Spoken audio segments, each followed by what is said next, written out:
Pernambuco.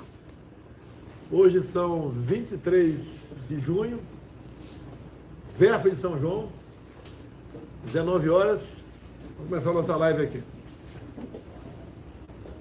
Aqui o Fabiano, intérprete de Libras. Aqui o jovem, né? Para mim agora passou a ser jovem. Carlos Brito, 39 anos, ministro do Turismo. Ele era o executivo do ministro Gilson, que foi licenciado e está agora em Pernambuco, aí, conversando com o povo, né? Juntamente com o Anderson, era ex-prefeito da onde, o Anderson? Jabotão. Que pediu, renunciou à prefeitura de Jabotão e também está aqui andando para o Pernambuco com um propósito, que vocês sabem qual é, e eu não posso falar aqui porque a gente não pode fazer propaganda, né? Mas boa sorte aí ao Anderson e ao Gilson. E o Carlos Brito parece que está bem representando o Gilson. Está dando conta, Ricardo? Dando continuidade ao excelente trabalho que ele realizou no Ministério do Turismo, junto com o senhor. Como ele está na tua frente aqui, você está falando continuidade do excelente trabalho dele, né? É isso não, é isso, presidente. Pessoal, eu queria aqui falar uma coisa que para mim é muito... pesa muito, né? Porque tem um sentimento que eu falo que é a tal da gratidão. Ninguém consegue nada sozinho. Você sempre tem que ter alguém para te ajudar, te acompanhar, dar uma força, dar uma moral, te levantar.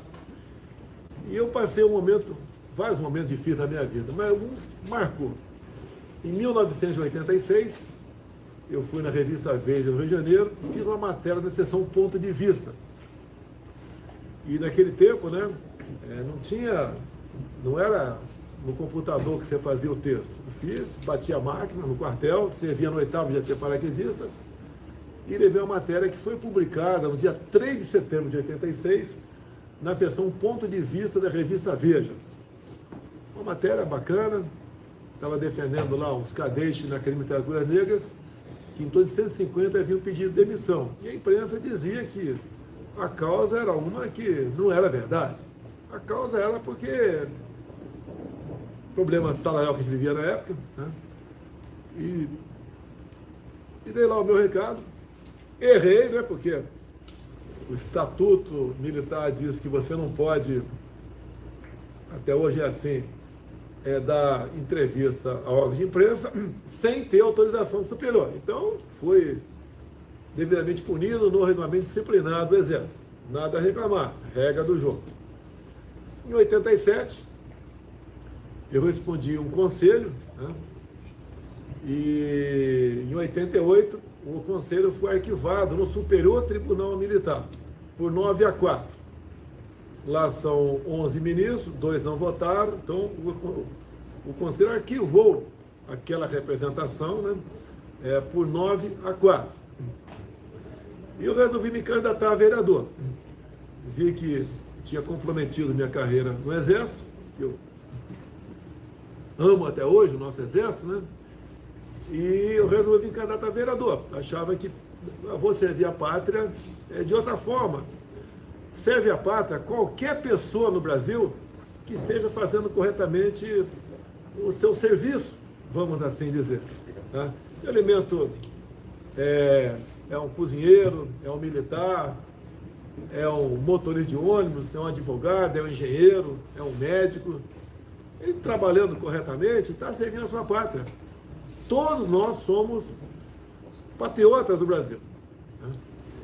E eu resolvi vir candidato a vereador em meados de 88 e não tinha recursos para fazer campanha. Muito pelo contrário, eu tinha uma dívida, né, que eu gastei na minha defesa de aproximadamente 3 remunerações de capitão. Então está uma situação bastante difícil.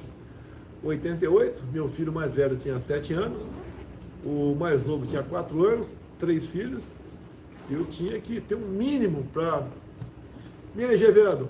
A pessoa sempre fala em contribuição de campanha, etc. E tinha que ser liberado 90 dias antes. Fui liberado 55 dias antes das eleições.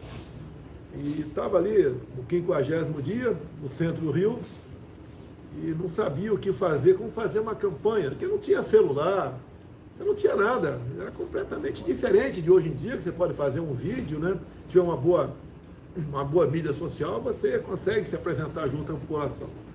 Ele apareceu ali na minha frente, um cara, R2, nome Carvalho, né, de artilharia. Ele falou, tem um amigo aqui meu, da colega do CPOR, que gosta de você. Eu falei, pô, como é que esse cara gosta de mim? Quem eu sou? Né? Bem, resumindo, eu fui na casa dele, no aterro do Flamengo, ou melhor, no apartamento.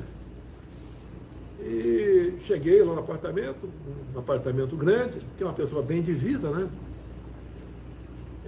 Ele tinha um negócio de imóveis, né? Ele era corretor de imóveis, era uma pessoa bem sucedida. E daí eu entrei no quarto dele, estava na cama, devia ser umas 8, 9 da noite. Parece que estava tido algum problema de saúde, estava na cama. E quando eu cheguei, né, me apresentei, capitão Jair Bolsonaro, o Carvalho me trouxe aqui, você é R2 de artilharia, o Carvalho é R2 de artilharia, eu sou capitão do Exército da Ativa de Artilharia, e pensou que você podia me ajudar.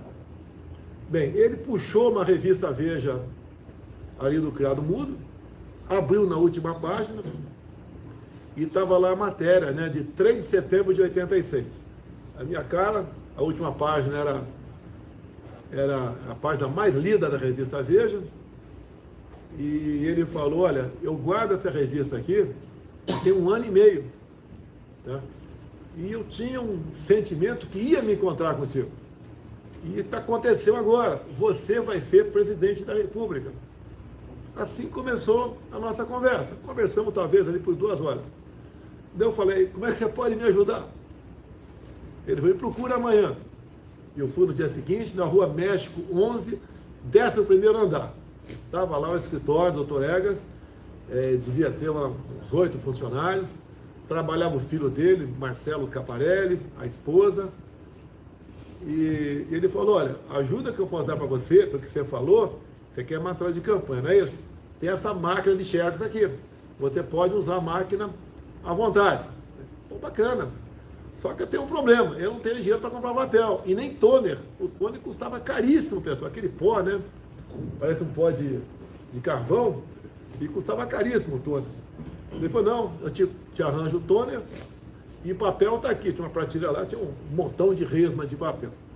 Bem, eu lembro muito bem que a máquina tirava 7 xerox por minuto. É um dado importante, que hoje em dia você precisar de xerox, né? Não é mais xerox, é impressora, você tira centenas de cópias por minuto. E o que eu fiz? Eu montava no papel A4, os santinhos, né? Eram 4 linhas por 7. Eu tirava a xerox da minha foto da revista Veja, colava aqui 28 quadradinhos e botava lá, CAP de capitão, Jair Bolsonaro, número 17681, PDC, Partido Democrata Cristão. E o meu slogan era, a crise é de homens. Então eu passava 2 dias por semana no escritório dele, a confiança foi tanta que rapidamente ele encerrava por volta de 18 horas de serviço, eu ficava até meia-noite, 2 da manhã, rodando o material, rodando aqui, ó, as matrizes, né? Daí botava no chão, em média 10, 15 páginas, pegava uma régua e pegava uma gilete, e cortava com gilete os santinhos. Um dia ele me viu cortando com gilete, ele me deu uma espátula. Daí, algumas horas depois ele voltou, eu estava cortando com gilete. Ele falou, voltou para a gilete? Eu falei, não, a espátula, ela vai se desgastando, vai quebrando, até que ela tem que botar outra lâmina.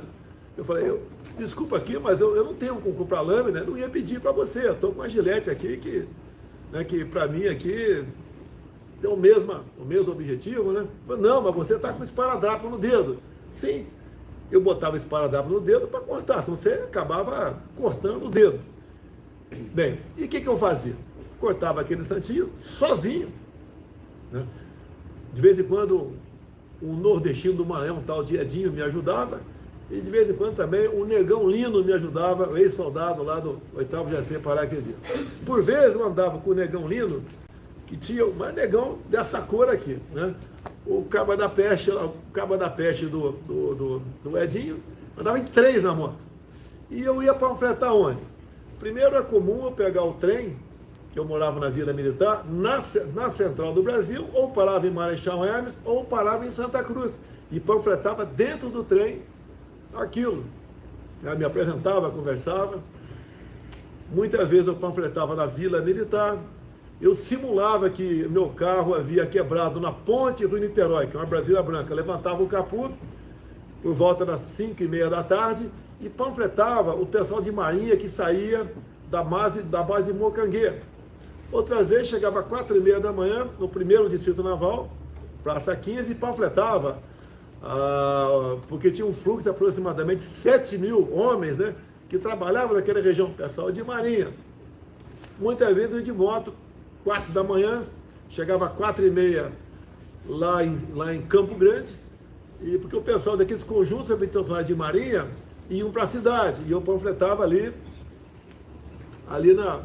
tá? E assim, nessas áreas. Quando ia panfletar estacionamento de supermercados, que era um panfleto um pouquinho maior, eu só botava no para-brisa quem tinha plástico no para-brisa do teu carro com a identificação militar, que eu não podia panfletar todos os carros porque não tinha material para tudo aqui. E uma coisa que eu fazia também, essa aqui é para, acredite se quiser, no papel A4 eu fazia o meu santão, né, a minha cara fardada aqui, número, a crise de homens, e aí eu precisava de ajuda, né? Ou era o Negão Lino, ou era o Caba da Peste lá do Maranhão, lá, o Edinho. E aí chegava por volta de 4 da manhã em ponto de ônibus, que tinha bastante movimentação, tinha uma lata de 20 litros com 1/3 de cola de farinha de trigo, e a gente passava cola atrás do santão. Quando parava o ônibus, a gente colava o santão atrás do ônibus. Ou seja, eu estava com o outdoor andando na cidade do Rio de Janeiro, com o meu número lá. Não tive televisão, não tive horário de rádio, nada. Só tinha espaço de rádio e televisão que era peixe, tá? Que era amigo lá do dono do partido. Eu era um pobre miserável. Bem, as eleições se acabaram, tá? Eu fui mais votado no PDC, 12.000 votos. E em segundo lugar foi um coronel médico do Exército, nome de Ivani de Mello, até um filho que está na reserva médico também, eu não sei por onde ele anda. Mas qual era a diferença? Eu era um capitão do Exército, o coronel médico geralmente tem mais voto, né? Mais simpatia, porque esse pessoal ajuda muita gente, o atendimento médico, etc. E eu tive exatamente o dobro de voto dele. Bem, onde eu quero chegar com isso aí? Se não fosse o doutor Egas, eu não teria sido eleito vereador. Eu lembro perfeitamente, eu rodei 33.000 cheques na máquina dele, que tinha um contador do lado. Isso equivale a 66 resmas de papel. Imagina o tamanho do trabalho, né?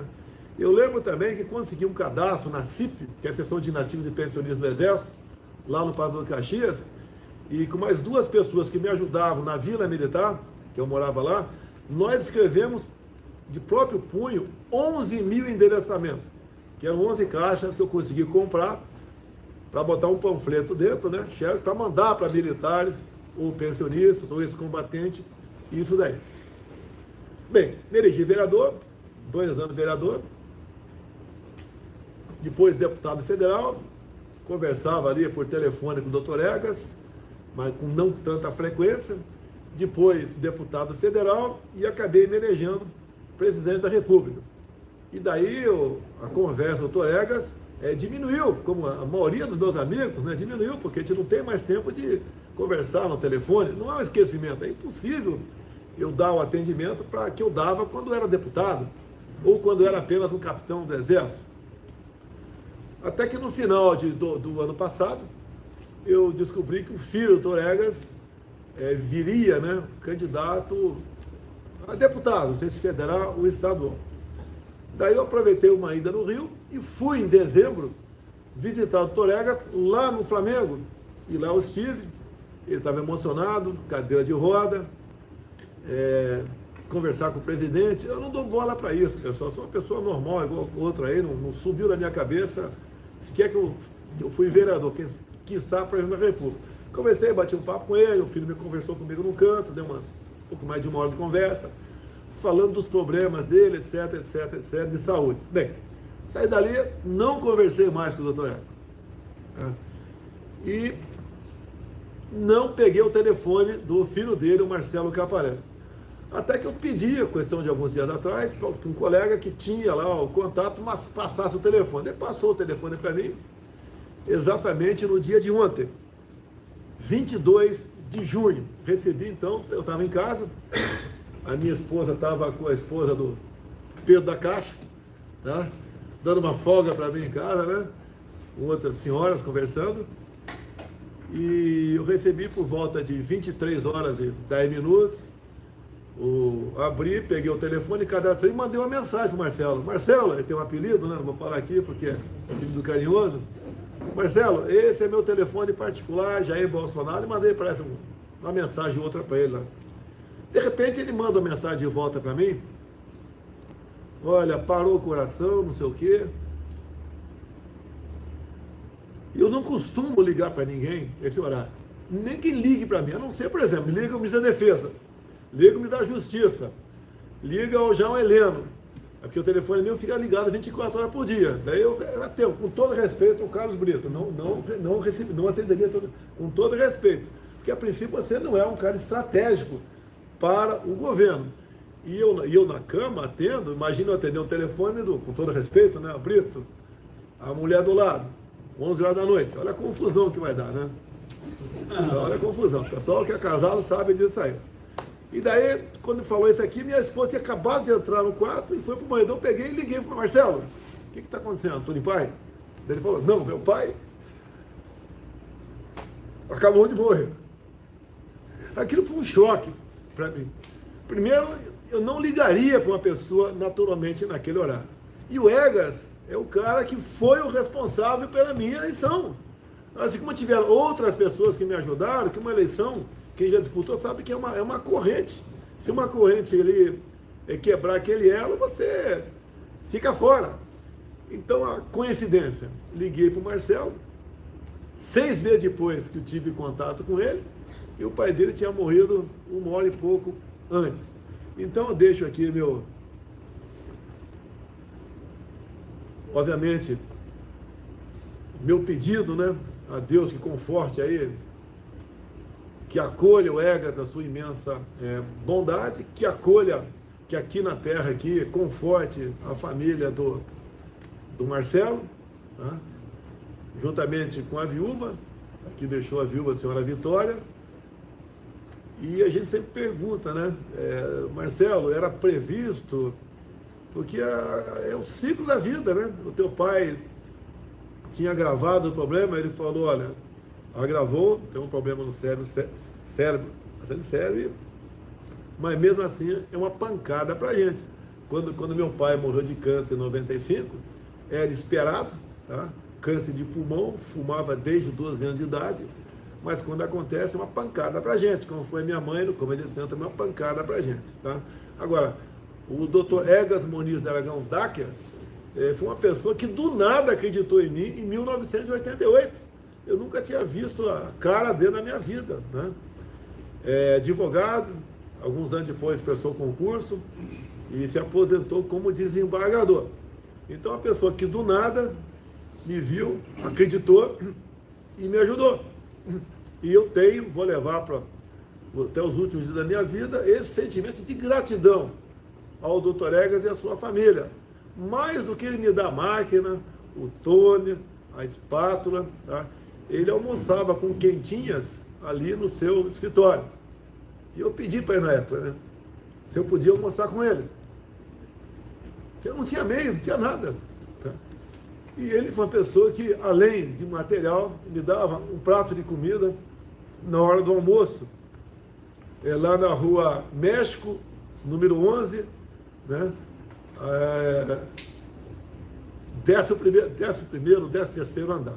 Então, é uma dívida de gratidão enorme que eu tenho com ele, uma pessoa que me ajudou muito e é um dos responsáveis por estar aqui. E foi a primeira pessoa que me disse que seria presidente. Eu confesso, quando ele falou aquilo, jamais passou pela minha cabeça, eu não sei como, às vezes, né? Me elegi vereador até, sozinho, com a ajuda de 2 colegas, outro, um maranhense e um negão lindo, né? Mas as coisas acontecem. Quando você tem um alvo, tem um objetivo, se ajuda e vai atrás, você consegue. No Brasil, a gente vê muitas vezes, está lá a pessoa olhando, né, esperando que o presidente, o governador, o prefeito, o deputado, o senador, o vereador resolva a vida dele. Não é trabalho desses políticos resolver a tua vida. O trabalho desses políticos é fazer bons projetos, boas leis, fiscalizar os recursos do executivo, tá? E dar esperança para a população. Esse é o nosso trabalho. Fazer, não é arrumar a tua vida, arrumar o emprego, arrumar isso, arrumar aquilo. Tá? Eu tive uma passagem que eu vou contar aqui. Era muito comum, naquela época, o pessoal pedir carta de apresentação. Apresento fulano de tal, que é uma excelente pessoa, trabalhadora, honesta, papai. Era comum. Eu elegi vereador e levei uma primeira pancada na minha vida, porque eu fiz uma carta indicando uma pessoa para o emprego. Daí, graças a Deus, essa pessoa que podia dar emprego retornou a carta para mim, escrito atrás: vereador, se ele é tão bom assim, empregue no seu gabinete. Então eu aprendi que a partir daquele momento, você tinha que ter cuidado ao agir, ao pedir por cartas, emprego para qualquer pessoa. Isso cria um laço, né, uma relação de você e alguns empresários de você dever favores. Quando ele pedir alguma coisa para você, você trabalhar, às vezes, contra a tua vontade naquele projeto na Câmara Municipal. Então, eu aprendi. A partir daquele momento, tive uma forma diferente de agir ao pedir emprego, e não mais daquela forma que fiz. Então, a família Dr. Egas Muniz de Aragão Dacher, os nossos sentimentos e a minha eterna gratidão. Carlos Brito, estamos aqui